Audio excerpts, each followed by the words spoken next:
Welcome to Odyssey Media's Business Sanctuary. What's a business sanctuary? It's a safe and trusted space that we created for women to update their skills online during their private time. The first series featured in the Business Sanctuary is sponsored by the Coca-Cola 5x20 initiative. They plan to empower 5 million women by the year 2020. Follow me as you meet 3 amazing Odyssey women as we enter the Business Sanctuary. I get thousands of emails from young women like Amina. Amina is in that very first important phase, how to launch a successful business. Come with me as we listen to Amina and how she put her business on the path to success. Hello, and as promised, I have an exciting young entrepreneur here with me today. Welcome, Amina. Thank you so much for having me. You're absolutely welcome. So listen, right off the bat, I don't have the time to understand what you kids do. What is your business? So my business is called the Melanin Mixer. So we are an online platform that I created to essentially provide insight and support for entrepreneurs and creators of color to monetize their businesses in the digital space. Okay, so now explain to this 57-year-old entrepreneur, what did that mean? So essentially what that means is, so my background is in marketing and PR. Right now I work full-time also as an event marketer for a health tech company. So what I did with the Melanin Mixer is, in my process of becoming an entrepreneur, I had to navigate a lot of different challenges and setbacks that I did on my own without any help from anyone else. So the purpose of the Melanin Mixer is to provide those creators and entrepreneurs with those insights, with that information, to really elevate them and monetize their businesses in the digital space, because digital is of course a growing landscape. It's an opportunity to reach more customers in targeted ways, and of course capitalize on smaller resources to reach more people and of course make more money. Okay, so what I'm hearing that I love is that you pretty much got to what it is that you want to do by the bumps and obstacles that you had to get over. Absolutely. So you figured out, hey, if I'm going through this, then somebody else is going through this. Absolutely. Got you. So one of the things I'm fascinated by, I get thousands of emails from young women who say, I'm going to start a business and I'm going to keep my job. Now, some companies have embargoes against that, but yours and others don't, because they realize that's the new environment. Yep.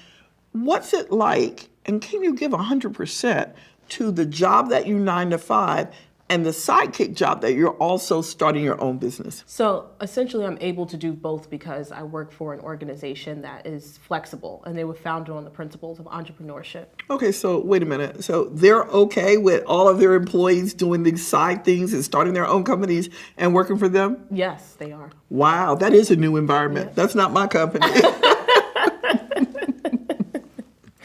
Yes, so actually it's interesting because a lot of the people that I work with are younger than me, which is a first. You're 31. Oh, yes. And there's people there that are 22 and 23, and I feel like the old one. So a lot of them are very innovative, and they started their own companies already. And really what it does is entrepreneurship builds those critical thinking skills. And those are the kind of people that my company wants those are the kind of people my company wants working for them, are people that are able to build critical thinking skills that can build something from the ground up, as opposed to just taking instruction. This is really interesting. So your entrepreneur journey is also fostered by the company that you work with. Yes. That's amazing. So tell me this. You provide these platforms, you help people, you say monetize, I say make money off the digital stream. Okay, come up with a digital revenue stream. Yep. And you're very passionate about it. How do you break through the noise level? Every day, 100 women start a digital marketing company, a blog of this. How will you, because you're young in your business, break through the noise level and become, that superstar valued company? So the biggest piece of that is branding. And I was fortunate enough to go to school for marketing and advertising and PR. So I built that foundation. So for me, it's understanding that branding is key. when trying to stand out in anything, which is why Rihanna started her own beauty line and Kim Kardashian can start a makeup company. The difference is all key in the branding. So if you are able to separate yourself and resonate with your target audience, that's the difference between someone that's going to kind of get lost in the sauce and someone that's going to stand out more. So, Amina, you are well put together, you're energetic, you're working basically 2 jobs, you're on fire. And I was really happy to hear you say, when I do start my family, because so many of us in my generation, we delayed having kids and getting married until that perfect time. So have you planned as an entrepreneur for what will happen when you have a kid, when you have a partner? Or maybe you're going to be one of those girls that doesn't even need a partner, just does it all by herself. The amount of time you're devoting to 2 businesses right now is a lot. What do you do when you have that family and you want to take that break? So I think for me, that's something that I'm absolutely, that's honestly the whole purpose of me building this business, is so I can have a family and they won't have the challenges that I had when I was going to school, when I was doing my master's, and even more so when my mom was going to school and doing her master's. My parents, my mom did her master's while she had already her 3 kids already. And we actually were in school with her when she was at Fordham, and she had to bring us to class sometimes if my grandmother couldn't watch us. So for me, I think it's less about, for me, in terms of preparing myself for that when I do have my family, it's really just laying that foundation, laying that groundwork in advance so your business is able to run itself. And then once you do that, honestly, especially working on digital channels, it's easy to do that from home. You don't necessarily need to be in a physical space to do that. Okay, I'm sorry to interrupt you, but somewhere in this room people can't see is Erica Ortiz, who ran our IT strategy. And if you think that it's easier to work digitally from home with a 9-month-old baby screaming in the phone, which hers does, then you've got another story coming. But I'm glad to hear you at least thinking about it, because sometimes that can sneak up on especially young women, and that can cause that work balance overload. Yes. So you're in the early throes of the business. What are you doing to prepare for when you're going to need seed money or outside capital to take that business to the next level? So the first thing you always want to have is a business plan. Glad to hear that. Absolutely. You want to have a business plan. You want to have your financials together. You want to have all those things in place, because when you do present to investors, they want to know that you have a sound business. They want to know that you have a digital presence that's professional. All of those things need to be in place, so when you do get in front of angel investors, they say, okay, well, this is a business that's serious. This is a business that's going to sustain itself. So I think the first things first is laying that foundation, making sure that you have the framework for a successful business, because people are not going to take you seriously if your financials aren't right. Now, let me ask you this. Do you plan to go for an investment of capital? Do you plan to get a credit line? Do you have goals in mind that say, once I hit this in the number of clients and revenue, I'm going to go ask for some money? Is that part of your plan? So I was able to get loans from Harlem Commonwealth Council as well as Axion, and both of those services provide low interest loans for entrepreneurs. So this is really interesting, and I love what you did, because I think that people don't go to local sources enough. You live in this surrounding community, you work in the surrounding community, and there are a lot of microloans, low interest loans, and seed money for women like you. Yes. And so let me just ask, do you expect to get rich from this business?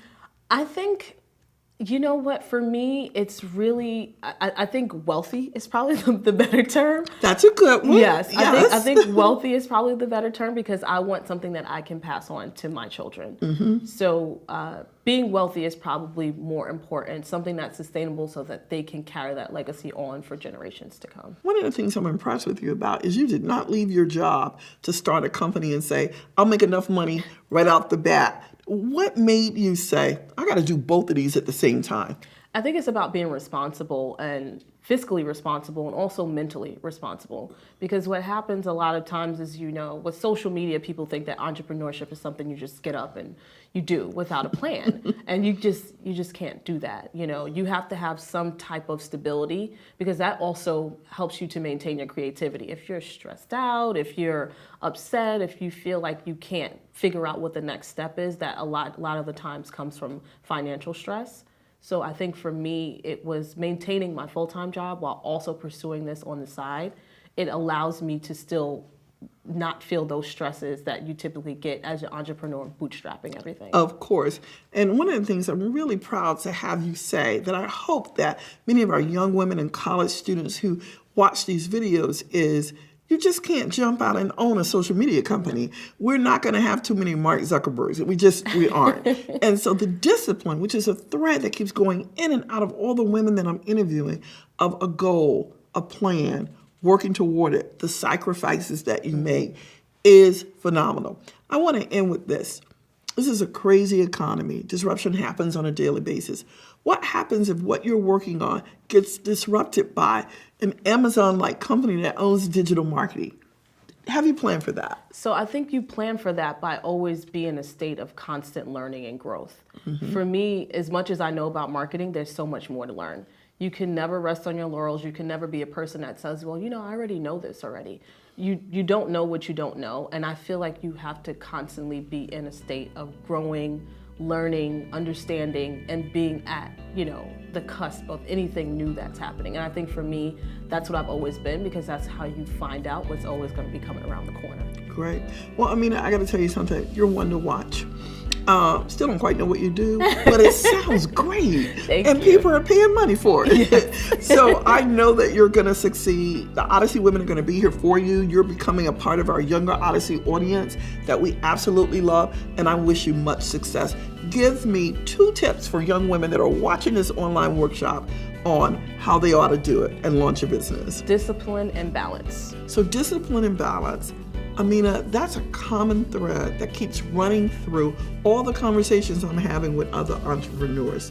I know you're going to be extremely successful. You're one to watch. Thank you for coming today. Thank you so much, Linda. Absolutely. Thank you. Thank you. Thank you, Coca-Cola 5x20 Initiative, for all that you do for women around the world and your commitment to small business owners. Don't forget to check out our second series. Thanks again for watching.